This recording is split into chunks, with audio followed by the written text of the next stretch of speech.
기계 소리가 귀청을 찢을 듯 울려 퍼지는 공장 안에서 저는 자동차 브레이크 패드를 조립하고 있었습니다. 뜨거운 열기가 작업복 안으로 스며들고 기름때가 팔뚝에 까맣게 묻어도 손을 멈출 수 없었어요. 제가 조금이라도 늦으면 뒤에서 작업하는 동료들에게 피해가 가니까요. 땀에 젖은 손등으로 이마를 훔치며 시계를 흘낏 보니 오후 3시였습니다. 퇴근까지는 아직 4시간이나 남아있었어요.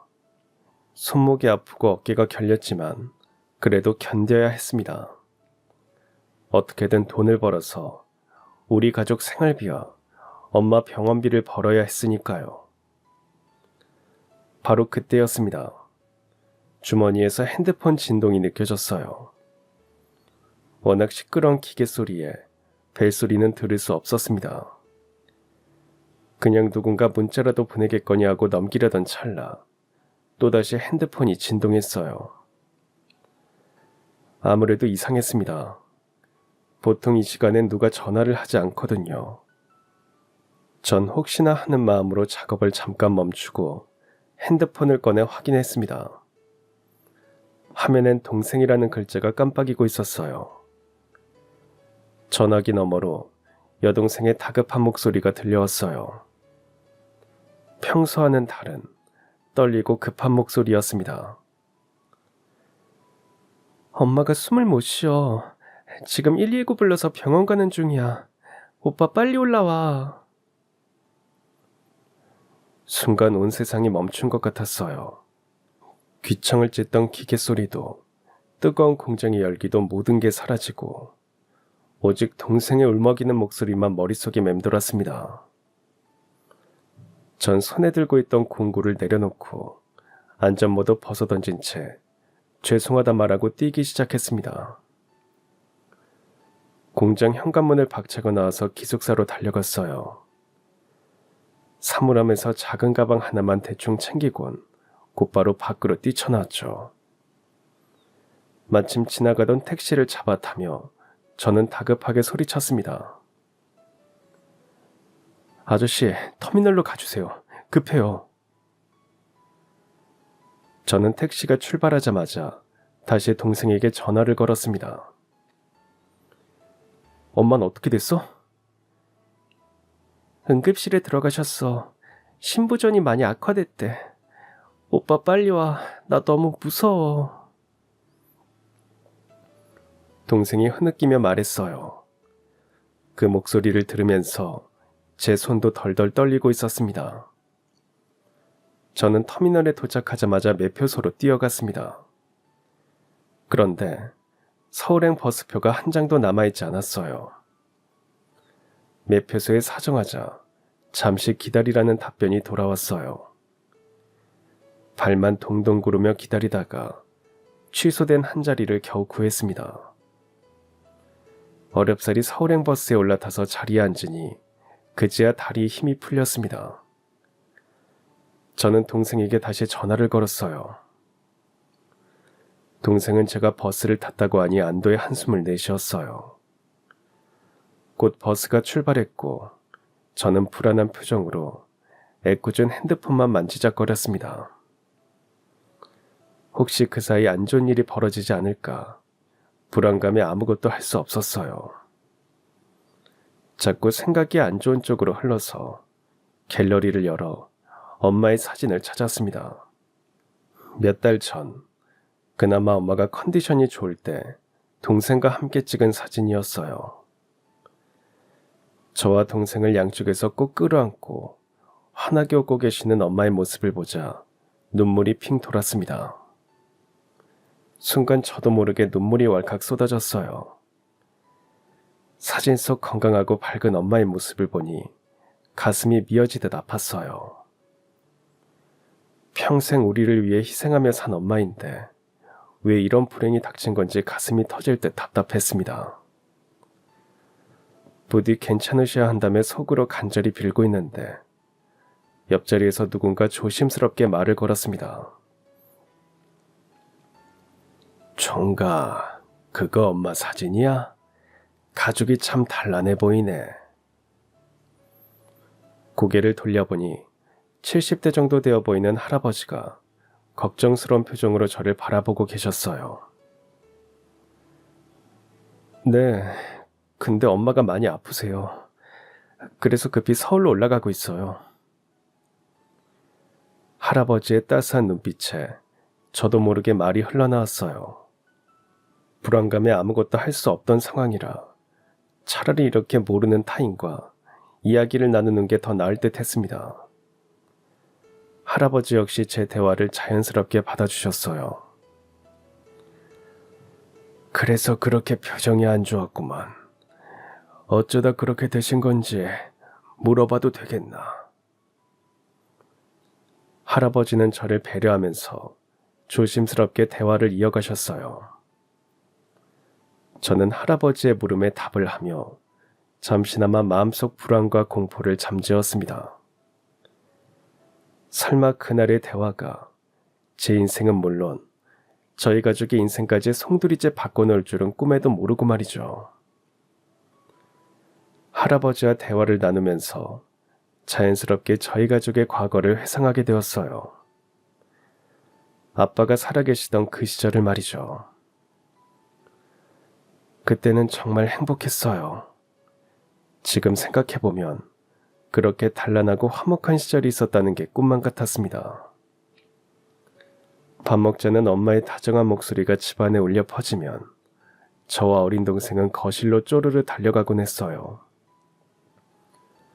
아빠는 하루 종일 인쇄소에서 일하고 오셨는데도 피곤한 기색보다는 항상 밝은 얼굴이셨습니다. 아빠는 항상 이렇게 말씀하셨어요. 내가 찍은 책이 지금쯤 누군가의 손에 들려있겠지? 그게 참 보람돼. 보람은 좋은데 당신 몸 좀 챙겨. 기계도 오래됐고 일손도 부족하잖아. 아빠가 만든 책 우리 학교 도서관에 있어.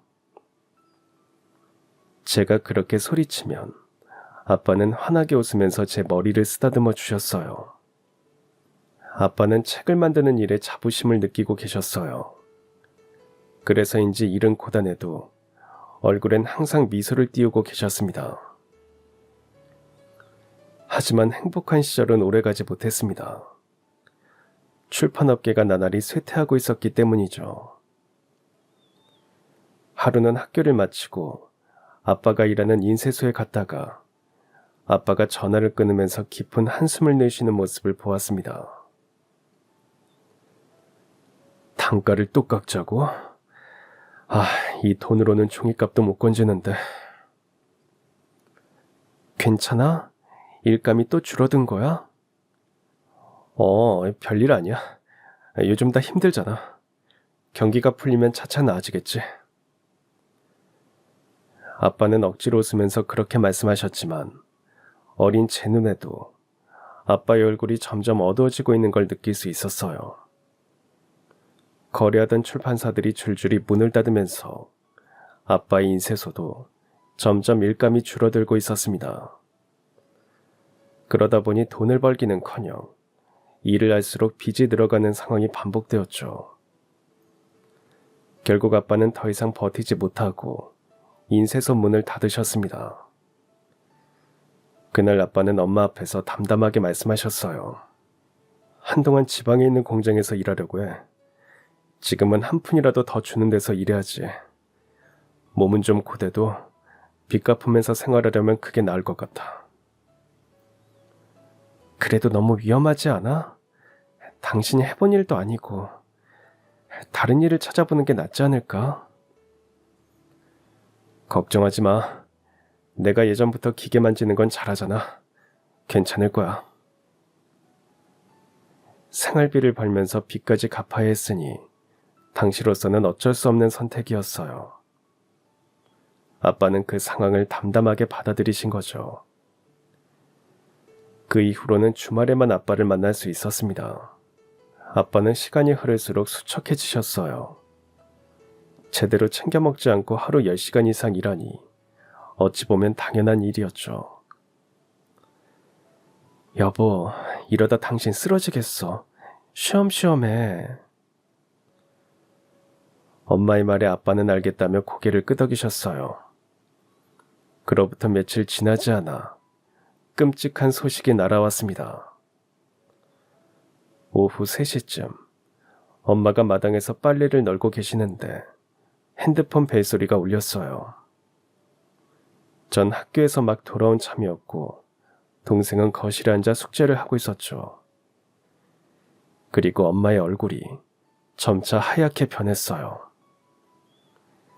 핸드폰을 잡은 엄마의 손이 덜덜 떨리기 시작했습니다. 저는 뭔가 이상한 기운을 느끼고 엄마 옆으로 다가갔어요. 어렴풋이 공장, 사고 등의 단어가 들렸습니다. 알고 보니 공장에서 사고가 나서 아빠가 다쳤다는 연락이었어요. 엄마는 곧바로 어린 동생과 저를 데리고 병원으로 향했습니다. 가면서도 엄마는 계속 중얼거리셨어요. 괜찮을 거야. 그냥 조금 다친 거겠지. 별일 아닐 거야. 하지만 병원에 도착했을 때 의사 선생님이 전해준 소식은 절망 그 자체였습니다. 죄송합니다. 병원에 도착하기 전에 이미 심정지가 여러 번 온 상황이라 손쓸 방법이 없었습니다. 그 말을 듣는 순간 엄마는 다리에 힘이 풀려 그 자리에 주저앉고 말았습니다. 저와 동생은 영문도 모르고 훌쩍이며 울었어요. 아빠의 장례식은 비통한 분위기 속에 치러졌습니다. 함께 일하던 동료분들도 장례식장을 찾았어요. 그분들을 통해 아빠가 어떻게 돌아가셨는지 생생히 들을 수 있었죠. 기계가 갑자기 오작동을 했어요. 형님이 수리하려고 손을 넣으셨는데 순식간에 그 안으로 빨려 들어갔어요. 그분의 떨리는 목소리에서 당시의 상황이 얼마나 끔찍했는지 짐작할 수 있었습니다. 명백한 산업재해였죠. 하지만 공장 측은 자신들의 과오를 인정하지 않았습니다. 도리어 모든 걸 아빠 탓으로 떠넘겼어요. 안전수칙을 제대로 지키지 않은 개인과실입니다. 개인과실이라니요. 2인 1조가 원칙인데 그 사람한테만 일을 시키신 거잖아요. 아휴, 그걸 증명하실 수 있나요? 에? 공장 측 관계자들은 그런 말만 늘어놓았어요. 합당한 보상은커녕 진정 어린 사과조차 없었습니다. 그들이 아빠 목숨값이라고 준 건 고작 몇백만 원에 불과했어요. 장례비조차 안 드는 터무니없는 금액이었죠. 하루아침에 가장을 잃은 저희 가족에게 남은 건 아빠가 인쇄소를 정리하면서 남긴 빚뿐이었습니다. 당시 저는 겨우 10살이었고 동생은 6살이었어요. 앞으로 어떻게 살아야 할지 엄마 입장에서는 막막함만 가득했죠. 뭐든 해야지. 우리 애들을 굶길 순 없잖아. 친구와 통화하면서도 엄마는 그렇게 말씀하셨어요. 그건 스스로에게 하는 다짐과도 같았습니다. 엄마는 아빠의 49제를 치르기도 전에 생활전선에 뛰어드셨습니다. 슬퍼할 겨를도 없었어요. 저와 동생을 키우기 위해서, 또 빚을 갚기 위해서는 당장 돈이 필요했으니까요. 엄만 낮엔 동네 식당에서 서빙 일을 하고 새벽엔 건물 청소 일을 시작하셨어요. 새벽 4시, 아직 세상이 잠들어 있을 시간에 엄마는 자리를 털고 일어나서 무거운 청소도구를 들고 집을 나서셨죠. 여러 건물을 돌아다니며 계단을 오르내리라 가다 보니 다리가 퉁퉁 부어서 잠드실 때가 많았습니다. 엄마는 특히 겨울이 힘들다고 했어요. 새벽 눈길에 미끄러져서 무릎이 까지는 날이 많았거든요. 그래도 꾹 참고 맡은 일을 모두 마친 후에야 집으로 돌아오셨습니다. 엄마는 늘 괜찮아. 이 정도는 아무것도 아니야. 그렇게 말씀하셨어요. 하얗고 예쁘던 엄마 손은 점점 투박하게 변해갔습니다. 주방 일을 하다 여기저기 베이고 데인 상처 위로 굳은 살이 곳곳에 박혔죠. 그런 엄마의 손을 볼 때마다 어린 제 마음에도 뭔가 묵직한 게 내려앉았어요. 그래서인지 또래 애들보다 일찍 철이 든 것 같아요. 엄마가 일하러 가시면 동생 밥을 챙겨주고 숙제를 봐주는 건 온전히 제 몫이었습니다. 동생이 배고프다 말하면 저는 라면을 끓여주거나 밥에 김을 싸서 먹이고는 했어요. 서툴렀지만 그래도 동생이 굶으면 안 되니까요. 엄마가 너무 피곤해서 주무실 때면 몰래 세탁기를 돌리고 빨래를 널어뒀습니다. 깨어난 엄마가 놀라서 물으시면 그저 빙긋 웃기만 했어요.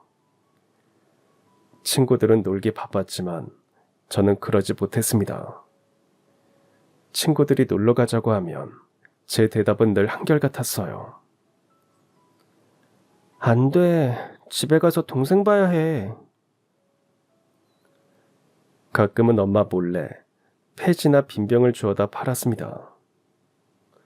그 돈으로 동생 과자도 사주고 제 문제집도 샀죠. 몇백 원, 몇천 원이었지만 당시에 저한테는 큰 도움이 되었어요.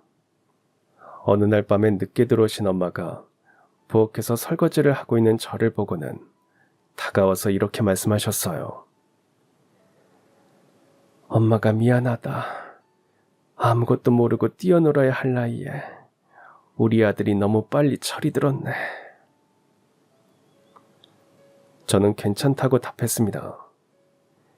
가끔은 다른 친구들처럼 마음껏 뛰어놀고 싶었지만 엄마가 저렇게 힘들게 일하시는데 그 앞에서 투정을 부릴 순 없었어요. 괜찮아. 엄마랑 수아만 있으면 난 하나도 안 힘들어. 그렇게 말하면 엄마는 저를 꼭 안아주셨어요. 엄마 품에서 느끼는 따뜻함이 그 모든 힘든 상황을 견딜 수 있게 해줬습니다. 세월이 흐르면서 저는 어느덧 고등학생이 되었고 동생은 중학생이 되었어요. 저는 늘 교실 맨 앞자리에 앉아 공부에 몰두했습니다. 형편이 어려워도 꿈은 있었거든요. 성공해서 엄마를 편하게 해드리고 동생에게 든든한 버팀목이 되는 거였죠. 그러려면 좋은 대학에 가서 번듯한 직장에 들어가야 했습니다. 그런 일념으로 공부를 하다 보니 늘 반에서 1, 2등을 놓치지 않았어요. 집에 돌아와서 성적표를 보여드리면 엄마는 언제나 환하게 웃으셨습니다. 우리 아들 정말 대단하다. 엄마가 늘 고마워. 엄마 조금만 기다려. 내가 좋은 회사 취직해서 꼭 엄마 호강시켜줄게. 제가 그렇게 말하면 엄마는 말만 들어도 배가 부르다고 하셨어요. 동생 역시 그런 저를 보면서 열심히 공부했습니다. 중학생이 된 동생은 가끔 작은 서프라이즈로 반찬을 해서 저와 엄마를 기쁘게 해줬어요. 서투르지만 정성이 가득 담긴 계란말이를 보면서 저는 우리 가족이 정말 소중하다는 걸 느꼈습니다. 그때는 하루하루가 힘들었지만 동시에 희망도 보였어요. 제가 열심히 공부해서 좋은 대학에 가고 좋은 회사에 취직하면 엄마가 새벽마다 일하러 나가지 않아도 될 거라고 믿었거든요. 엄마 역시 그런 믿음으로 하루하루를 버티셨습니다. 그러던 차에 또 다른 비극이 우리 가족을 덮치고 말았습니다. 당시 저는 고3 수험생이었어요. 수능 시험을 불과 한 달여 앞두고 있는 시점이었죠. 매일 밤 교실 불이 꺼질 때까지 자습했고 덕분에 모의고사에서 늘 상위권을 유지했습니다. 수호야, 이 정도 성적이면 서울에 있는 명문대도 충분히 갈 수 있어. 담임 선생님께서 그렇게 격려해 주실 때마다 가슴이 뭉클했어요. 정말로 꿈이 현실이 될 수 있을 것 같았거든요. 엄마는 밤늦게까지 공부하느라 애쓴다며 꼭두 새벽에 일어나 제 도시락을 싸주셨어요. 여동생은 제 대신 집안일을 도맡아 했죠. 가족에게 보답하기 위해 저는 더욱 열심히 공부했습니다. 그런데 고지를 눈앞에 둔 어느 날, 한 통의 전화로 모든 게 산산이 부서지고 말았습니다. 집을 막 나서려는데 핸드폰이 울렸어요. 발신자가 엄마라 아무 생각 없이 전화를 받았죠. 그런데 핸드폰 저편에서 낯선 목소리가 들려왔습니다. 학생, 엄마가 새벽에 청소일을 하시다가 갑자기 쓰러졌어. 빨리 병원으로 와. 엄마와 함께 일하시는 분이 엄마 핸드폰으로 전화를 주신 거였어요. 전 담임 선생님께 연락을 드리고 다급히 병원으로 향했습니다. 응급실에 누워 계신 엄마를 본 순간 하늘이 무너지는 것 같았어요. 잠시 후 의사 선생님이 와서 엄마의 상태를 얘기해 주셨어요. 엄마의 병명은 심부전이었습니다. 심부전은 심장이 제 기능을 못해서 혈액을 제대로 못 보내는 병이야. 약물 치료와 함께 꾸준한 관리가 필요하지. 의사 선생님은 엄마가 조금만 움직여도 숨이 차고 만성 피로를 느끼셨을 거라고 덧붙였어요. 그러면서 당분간은 일을 하기 어려울 거라고 말했습니다. 일단은 엄마의 입원비와 치료비, 약값을 마련해야 했어요. 저는 고심하다가 엄마가 오랫동안 모아온 제 대학 입학금과 등록금을 쓰기로 마음먹었습니다. 의식을 차린 엄마는 그 말을 듣고 소스라치게 놀라며 반대하셨죠. 안 돼. 그 돈이 무슨 돈인데. 너 대학 들어가면 당장 써야 할 돈이잖아. 엄마가 잘못되면 대학에 들어간들 그게 다 무슨 소용이야. 지금은 엄마 치료가 우선이야. 결국 그 돈으로 엄마의 치료비를 충당했어요. 몇 년간 엄마가 저를 위해 어렵게 모은 돈이었지만 당시로서는 어쩔 수가 없었습니다. 그렇게 급한 불은 껐지만 문제는 아직 남아있었어요. 아빠가 세상을 떠난 뒤 집안의 가장 역할을 해온 엄마가 쓰러지면서 당장 생활비 구할 길이 막막해진 겁니다. 병실에 누워있는 엄마를 보면서 저는 대학 진학을 포기하기로 마음먹었습니다. 수능을 고작 며칠 앞둔 때였죠. 제 이야기를 들은 담임 선생님은 깜짝 놀라며 만류하셨어요. 그게 무슨 소리야. 네 성적이면 서울 상위권 대학도 충분히 갈 수 있어. 장학금도 노려볼 수 있고. 학비가 문제가 아니라 당장 생활비를 벌어야 해서요. 죄송합니다. 담임 선생님은 몇 번 더 저를 설득하셨지만 소용없었습니다. 아픈 엄마와 이제 겨우 중학생인 여동생, 당장 필요한 병원비와 생활비, 누군가는 이 모든 걸 책임져야 했으니까요. 저는 고민을 마치고 여동생에게도 이 사실을 얘기했습니다. 수아야, 오빠 대학 안 가고 바로 일을 시작할 것 같아. 그럼 엄마 간병은 내가 할게. 나도 곧 있으면 중3이잖아. 충분히 엄마 돌볼 수 있어. 학교 갔다 와서 엄마 약 챙겨드리고 밥도 내가 챙길게. 그 순간 동생도 어느새 저처럼 일찍 철이 들어있다는 걸 깨달았어요. 더 이상 제가 돌봐줘야 할 어린아이가 아니었던 거죠. 정말 괜찮겠어? 너도 공부해야 하는데. 괜찮아. 오빠가 가장 역할을 하는데 나도 뭔가 해야지. 엄마 곁은 내가 지킬게. 그렇게 저희 남매는 각자의 역할을 나누기로 했어요. 제가 생활전선에 뛰어드는 동안 동생은 학업을 병행하면서 엄마 곁을 지키기로 했죠. 간병인 역할을 자처한 동생은 제 손을 잡고 이렇게 말했습니다. 우리 둘이 힘을 합치면 엄마 꼭 지켜낼 수 있을 거야. 그 후 저는 곧바로 일자리를 알아봤습니다. 일단은 집 근처로 찾아봤어요. 동네 식당 아르바이트부터 편의점 야간 알바까지 두루 살펴봤지만 당장 큰돈이 필요한 상황에서 월급이 턱없이 부족했습니다. 그러던 중 지방에 있는 자동차 부품 공장에서 사람을 구한다는 소식을 들었어요.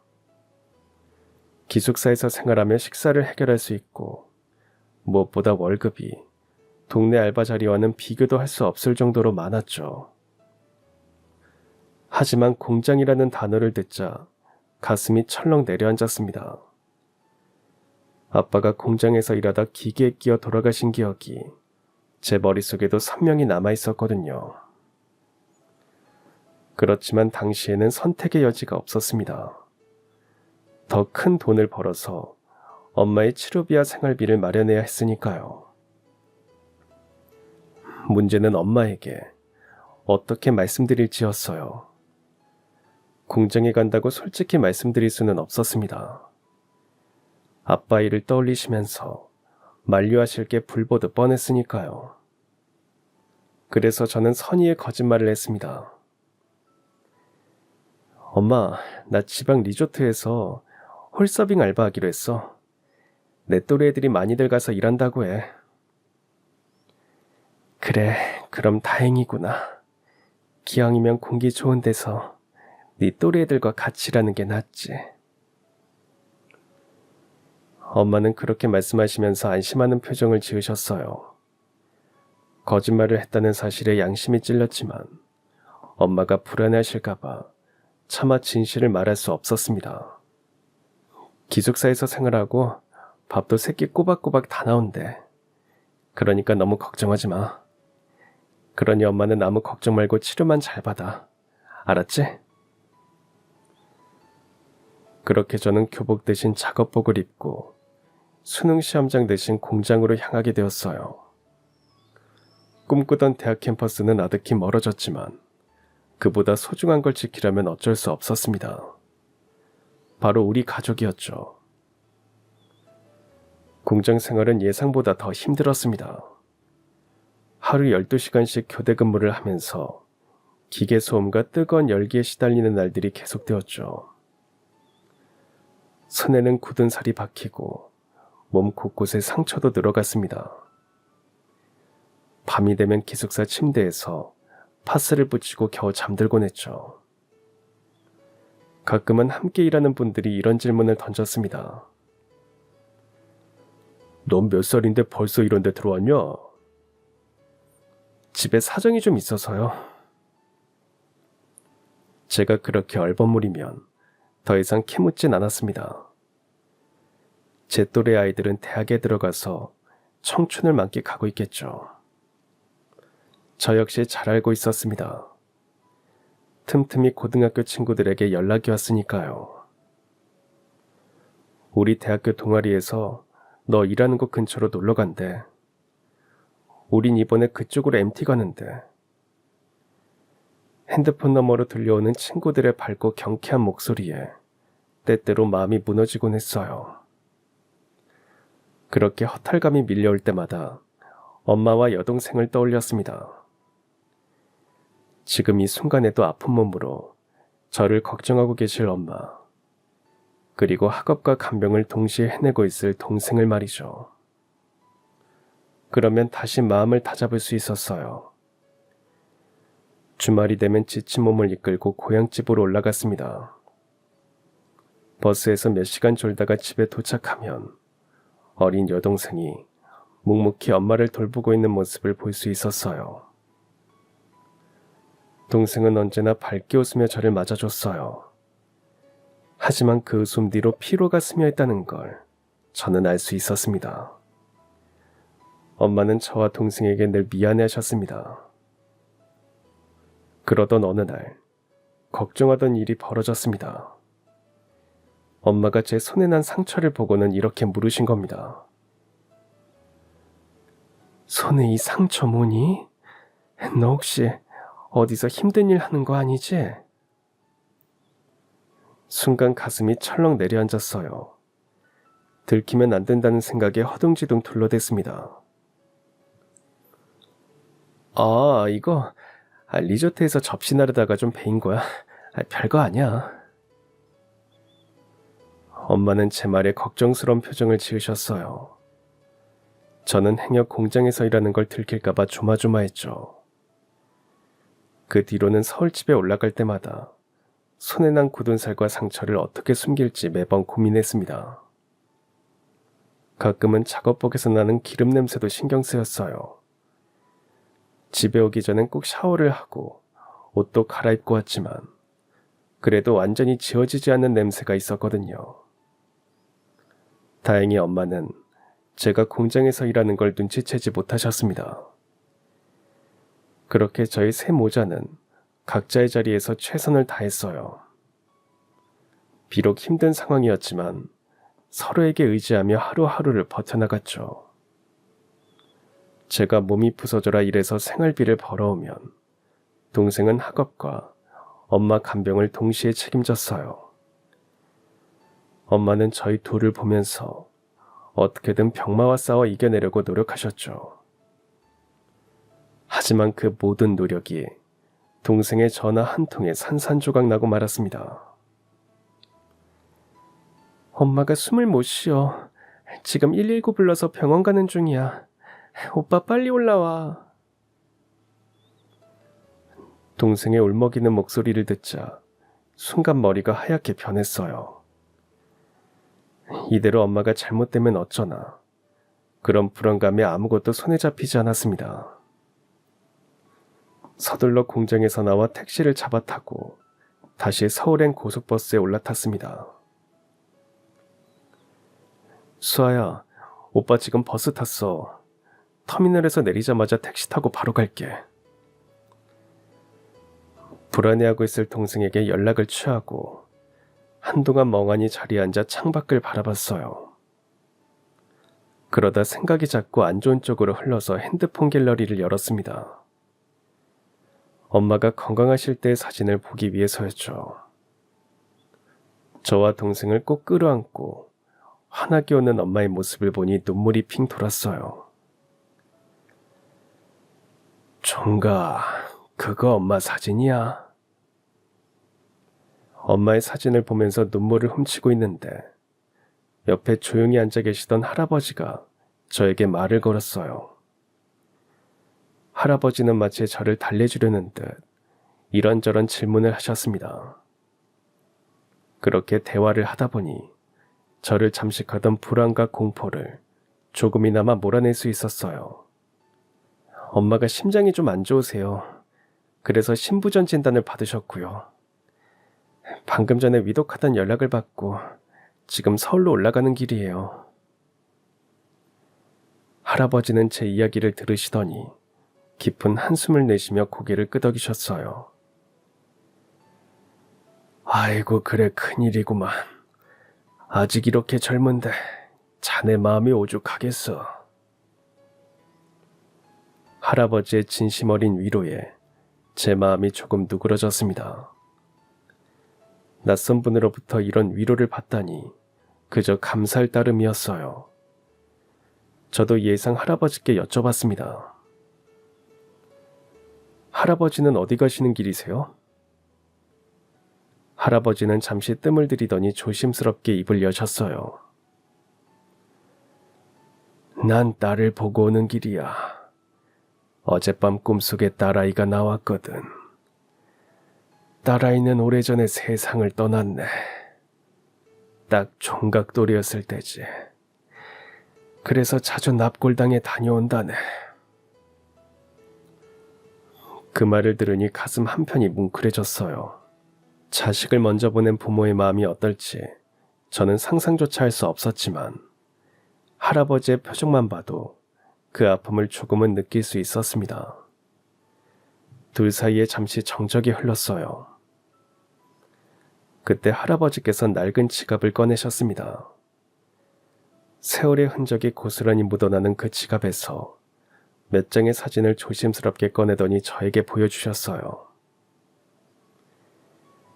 그래서 이렇게 늘 딸아이 사진을 갖고 다닌다네.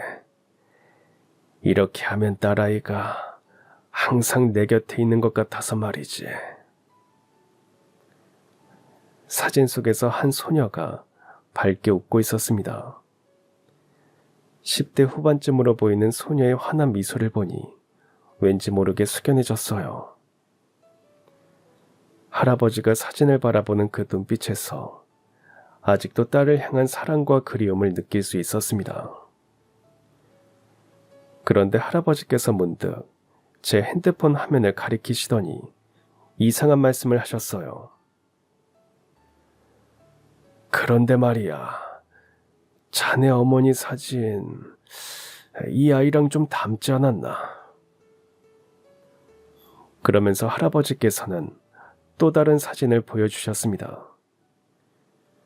병실에서 환자복을 입은 여학생과 교복을 입은 여학생이 다정하게 웃고 있는 모습이었어요. 할아버지는 교복 입은 소녀를 손가락으로 짚으며 말씀하셨습니다. 바로 이 아이 말일세. 저는 그 사진을 뚫어져라 보다가 가슴이 철렁 내려앉았습니다. 정말 엄마의 젊은 시절 모습과 닮아 있었거든요. 어떻게 이런 일이 가능할지 단순한 우연치고는 너무나 신기했습니다. 우와, 정말 많이 닮았네요. 역시 나만 그렇게 생각한 게 아니었구만. 총각, 혹시 어머니 성함이 어떻게 되시나? 할아버지의 질문에 저는 잠시 망설였습니다. 하지만 할아버지의 진지한 표정을 보니 그냥 넘어갈 수 없었어요. 저는 조심스럽게 엄마 이름을 말씀드렸습니다. 그 순간 할아버지 얼굴이 굳어졌어요. 표정이 급격히 진지해지시더니 이어서 또 다른 질문을 하셨습니다. 연세는 지금 50을 조금 넘으셨겠구만. 자네 어머니 혹시 어릴 때 정릉에 살지 않았나? 네, 맞아요. 외가가 정릉에 있어요. 저는 깜짝 놀랐습니다. 어떻게 할아버지가 그런 것까지 알고 계시는지 얼떨떨했어요. 제 대답을 들으신 할아버지는 깊은 숨을 고르시더니 길고 깊은 탄식을 내쉬셨습니다. 그래, 설마 했는데 정말 그 아이가 맞았구만. 자네 어머니는 내 딸에게나 나에게나 은인 같은 사람이네. 엄마가 할아버지 딸에게 은인이라니 도대체 무슨 일이 있었던 걸까요? 할아버지는 사진을 꼭 쥐시며 눈시울을 붉히시더니 긴 침묵 끝에 마침내 입을 여셨습니다. 내 딸은 고등학교 2학년 때 백혈병 판정을 받았다네. 겨우 18살 나이에 시한부 선고를 받은 거지. 저는 놀란 눈빛으로 할아버지를 바라봤습니다. 하지만 별다른 말을 할 수 없었어요. 그저 묵묵히 할아버지의 이야기를 들을 수밖에 없었습니다. 하루아침에 내 세상이 무너져 내렸지. 의사는 당장 치료를 시작해야 한다고 재촉했어. 그렇게 딸아이의 긴 병원 생활이 시작됐지. 딸의 투병 과정을 떠올리며 할아버지의 목소리는 더욱 가라앉았습니다. 입원 생활이 길어지면서 딸아이는 점차 웃음을 잃었어. 하루 종일 링거를 맞고 수혈을 받고 각종 검진만 이어지는 날들이었지. 또래 친구들이 학교에서 뛰어놀고 시험 공부를 하고 있을 때 우리 딸은 병원 침대에 갇혀 있었네. 딸은 늘 나한테 아빠, 나도 학교 가고 싶어라며 울먹이곤 했지. 그때 내 가슴이 얼마나 찢어졌는지. 아픈 딸에게 아무것도 해줄 수 없다는 게 참 서글펐다네. 거기까지 말한 할아버지가 잠시 침묵했어요. 그날의 기억을 떠올리며 울컥한 감정을 추스리시는 듯 했습니다. 할아버지는 다시 힘겹게 말을 이어갔어요. 그런데 언젠가부터 딸의 병실에 한 친구가 찾아오기 시작했네. 교복을 입고 무거운 가방을 맨 채 병실 문을 열고 들어오던 모습이 아직도 생생히 기억나. 딸과 같은 반 친구였던 그 소녀가 바로 자네 어머니네. 나중에 알고 보니 그 아이도 집안 사정이 넉넉하지 않았어. 과외는커녕 변변한 학원조차 다니지 못하는 형편이었지. 그러니 공부할 시간이 부족했을 텐데도 학교가 끝나면 거의 매일같이 병실로 찾아왔다네. 고맙게도 그렇게 우리 아이 곁을 지켜줬지. 할아버지는 그때의 기억을 되살리며 계속 말씀하셨어요.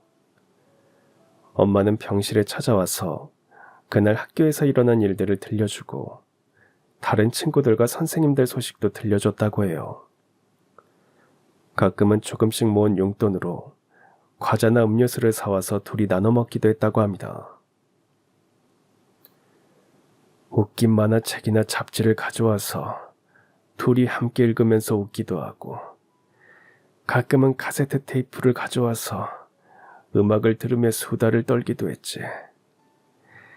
그 아이만 오면 딱딱한 병실이 온통 웃음소리로 가득했어. 할아버지는 그런 엄마에게 진심으로 고마웠다고 합니다. 병으로 기운이 다 빠져서 늘 무표정하던 딸이 엄마만 오면 웃음을 되찾았기 때문이죠. 그 아이만 오면 눈이 번쩍 뜨이면서 딸아이가 살아나는 것 같았지. 그 짧은 시간이 내 딸에게는 그 무렵 세상에서 가장 행복한 순간이었다네. 하지만 딸의 병세는 날이 갈수록 악화되었다고 합니다. 의사들도 더 이상 희망적인 이야기를 하지 않았다고 해요. 시간이 흐를수록 수척해지고 병세가 완연해지는 딸을 보면서도 엄마는 이렇게 말했다고 합니다. 은혜야, 얼른 털고 일어나서 나랑 같이 대학 가야지. 우리 손가락 걸고 약속했잖아. 할아버지의 딸은 그런 엄마의 말을 들으면서 희망을 놓지 않았다고 합니다. 딸아이가 온갖 치료에 지쳐 웃을 힘조차 없는 날에는 말없이 침대 옆에 앉아서 책을 읽어줬네. 그럴 땐 딸아이 손을 꼭 잡고 있었지. 할아버지 딸이 읽고 싶은 책이 있다고 하면 무슨 수를 쓰든 구해왔다고 해요. 고3이 되어도 엄마는 병원 방문을 멈추지 않았어요. 병원에 왔는데 할아버지 딸이 잠들어 있으면 한쪽에 앉아 공부를 하면서 친구가 깨어나기를 기다렸다고 합니다. 그렇게 할아버지 딸은 1년 남는 시간을 병마와 싸워냈다고 해요. 하지만 결국 은혜는 고3 봄에 하늘나라로 갔어. 그런데 정말 신기한 건 딸이 마지막 순간까지 자네 어머니를 기다렸다는 거야. 의사들이 이미 포기한 상황에서도 그 아이가 올 시간만큼은 꼭 버텨냈지. 딸이 마지막으로 남긴 말은 이거였습니다. 내 친구 혜정아, 정말 고마워. 그렇게 엄마의 손을 잡고 희미하게 웃으며 세상을 떠났다고 합니다. 할아버지는 그만큼 인생의 마지막 순간에 엄마가 딸에게 큰 힘이 되어줬다고 말씀하셨습니다. 그 아이 덕분에 내 딸이 힘든 시간을 버틸 수 있었네. 그 은혜를 어떻게 잊겠나. 할아버지는 손수건으로 눈가를 닦으면서 말씀을 이어가셨어요. 엄마는 장례식 때도 3일 내내 와서 자리를 지켰다고 합니다. 납골당에도 자주 찾아왔다고 해요. 그러다 어느 순간 소식이 뜸해지게 된 거죠. 거기까지 이야기를 마치고 할아버지와 제 사이에서 잠시 침묵이 흘렀습니다. 그 사이 버스는 어느덧 서울로 진입해 있었어요. 혹시 내가 병원에 동행해도 괜찮겠나? 이런 상황엔 그래도 어른이 있는 게 나을 듯해서 말일세. 안 그래도 엄마가 어떤 상황일지 몰라 불안했는데 어른이 함께 동행하면 한결 나을 듯했습니다. 저와 할아버지는 버스에서 내리자마자 택시를 잡아 탔어요. 병원으로 가는 택시 안에서 할아버지가 조심스럽게 이런 이야기를 꺼내셨습니다. 사실 간밤에 내 딸이 꿈에 나왔네. 오랫동안 그런 꿈을 꾸지 않았는데 말이야. 그러더니 정말 뜻밖의 이야기를 하셨습니다. 꿈속에 딸이 나와서는 아빠 나 좀 보러 와라고 말했다는 겁니다. 그래서 오늘 아침 일찍 납골당에 다녀온 참이었다고 해요. 할아버지는 잠시 말을 멈추시더니 제 손 위에 가만히 손을 얹으셨어요. 그런데 이렇게 자네를 만난 거지. 어쩌면 그 아이가 자네를 만나게 하려고 일부러 날 부른 건지도 모르겠네. 그 말을 듣는데 저 역시 순간적으로 오싹하면서도 마음이 따뜻해졌어요. 세상에 이런 신기한 일이 정말 일어날 수 있구나 싶었거든요. 할아버지와 저는 병원에 도착하자마자 곧바로 응급실로 향했습니다. 엄마는 산소 마스크를 쓰고 누워 계셨어요. 각종 기계들이 삑삑 소리를 내며 엄마의 생체 신호를 체크하고 있었죠. 동생은 저를 보자마자 울음을 터뜨렸어요. 저는 그런 동생을 안고 다독였습니다. 그리고 동생은 제 옆에 계신 할아버지를 보며 누구시냐고 물었어요. 저는 엄마의 지인이라고 말했습니다. 서울로 올라오는 버스 안에서 우연히 만났다고 덧붙였죠. 그 사이 주치의가 나와서 엄마의 상태를 설명했습니다. 다행히 응급조치가 잘 되어서 위기는 넘겼습니다. 하지만 심장 기능이 상당히 악화된 상태라 언제 또 이런 상황이 올지 모르겠네요. 절대 안심할 수 없는 상태예요. 의사의 말을 듣는 순간 저와 동생은 절망감에 빠졌습니다. 이 모습을 보던 할아버지가 깊게 고민하는 듯 표정을 굳히시더니 곧 휴대전화를 꺼내서 어딘가로 전화를 거셨어요. 여보세요. 예, 김 원장님이신가요? 죄송합니다, 늦은 시간에. 급한 일이 생겨서 그러는데요. 할아버지는 누군가와 진지하게 통화를 나누시더니 의사에게 다가가서 뭔가를 말씀하셨어요. 잠시 후 간호사들이 서둘러 엄마를 옮길 준비를 시작했습니다. 의아해하는 저에게 할아버지가 상황을 설명해 주셨어요. 큰 병원으로 전원시킬 걸세. 믿을 만한 의사분께 연락을 드렸어. 이쪽 분야에선 손꼽히는 분이지. 그런 큰 병원은 치료비가 엄청날 텐데요. 그런 걱정은 말게. 이제야 지난날의 은혜를 갚을 수 있겠구만. 그때까지도 저는 할아버지가 어떤 분인지 정확히 몰랐어요. 앙상한 몸매와 수수한 옷차림, 그리고 고속버스를 타고 계시는 모습에 그냥 평범한 시골 어르신인 줄 알았거든요. 그런데 알고 보니 할아버지는 상당한 재력가셨습니다. 젊은 시절 사업을 크게 일궈 상당한 재산을 축적하셨지만 딸을 잃은 상실감에 지금껏 수수하고 검소하게 살아오신 거였어요. 1시간 후 전문 의료진이 탄 구급차가 도착했습니다. 엄마는 최첨단 장비를 갖춘 그 구급차를 타고 서울의 한 대형 병원으로 이송되었어요. 그곳은 정말로 심장 분야에서는 국내 최고라고 불리는 병원이었습니다.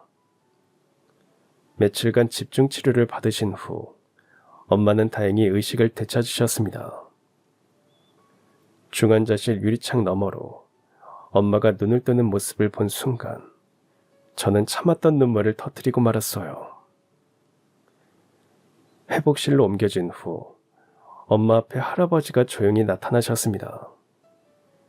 서로 눈이 마주치는 순간 수십 년 세월을 뛰어넘는 감정이 양쪽에서 북받쳐 올랐어요. 아저씨가 어떻게 여기에 변한 거 없이 여전하세요. 이렇게 다시 만나게 될 줄이야. 정말 인연이라는 게 있는 모양이다. 그러면서 할아버지는 어떻게 여기까지 오게 됐는지 간단하게 설명해 주셨어요. 우리 딸 덕분이지. 우리 딸이 며칠 전 꿈에 나타나서는 자길 좀 보러 오라고 했거든. 그래서 납골당에 다녀오는 길에 버스 안에서 이 아이를 만났단다.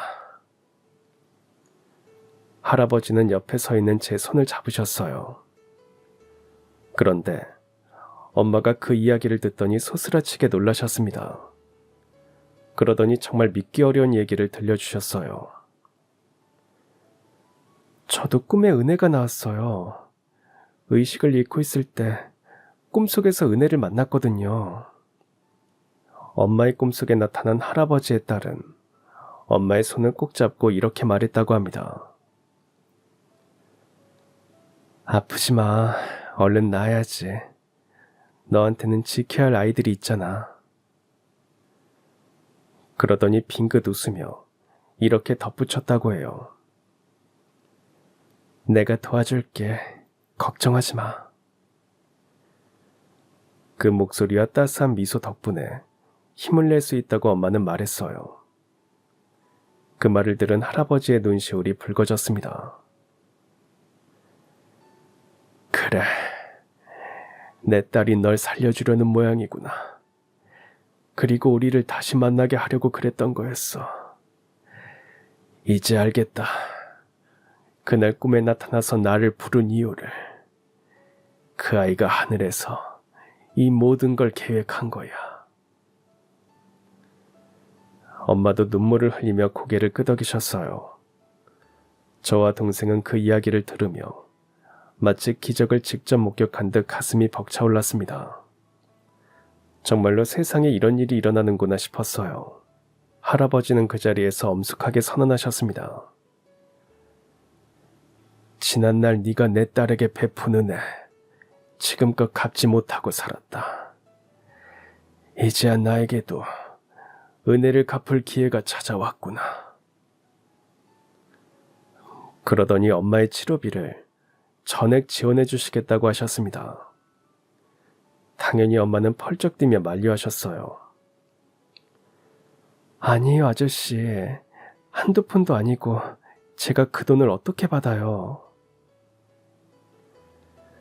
넌 우리 딸에게 돈으로도 살 수 없는 시간을 선물해 줬잖니.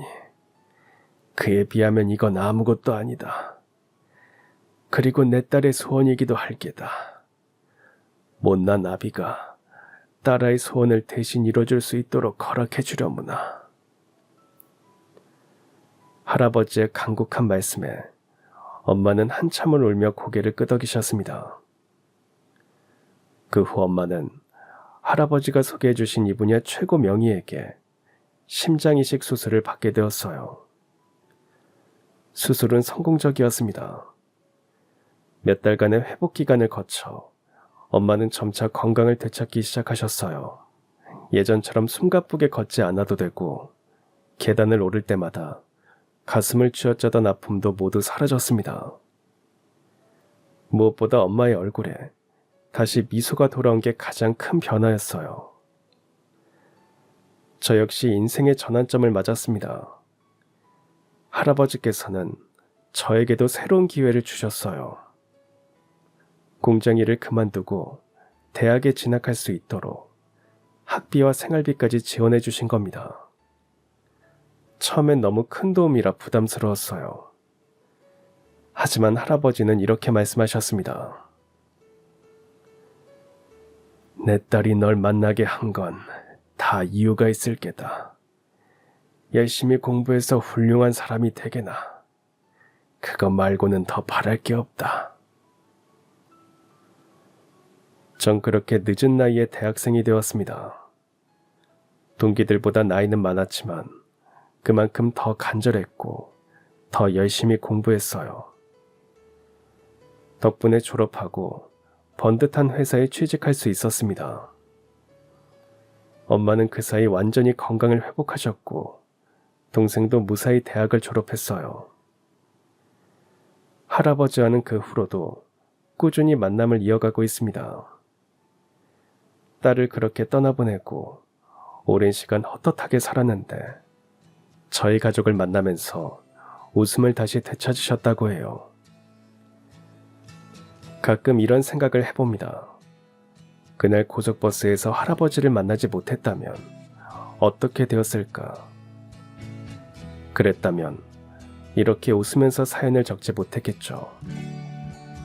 우연처럼 보이는 만남이지만 분명히 그날은 하늘에서 내려주신 기적이었습니다. 할아버지의 딸이 저희를 이어준 거라고 저와 가족들은 믿고 있어요. 긴 이야기 들어주셔서 감사합니다. 그럼 지금까지 사연 들어주셔서 감사합니다. 사연이 재밌으셨다면 구독과 좋아요 부탁드려요.